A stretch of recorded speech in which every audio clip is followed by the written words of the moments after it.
krenuo gospodar na put i rekao svom slugi da ga ne zove jedno ako je nešto nužno da ga ne zove. I krenuo on na put, nazove ga sluga i kaže mu: Gospodine, izgorila vam je motika.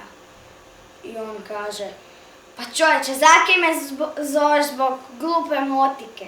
Dobro, aj, kad si već nazvao, kak ti je izgorila motika? Izgorila mi je motika dok je gorila vam štala. Zar mi je štala izgorila? Da, a kako je izgorila? Kad je pala iskra s vaše kuće na štalu je izgorila. Zar mi je i kuća izgorila? A kako? Kad je vaša majka umrla od žalosti, joj je ispala svijeća i zapalila vam se kuća. Zar mi je i majka umrla? A kako? Za tugom za vašim ocem. Zar mi je otac umro? Kako? Kad je vidio mene i vašu suprugu u krevetu.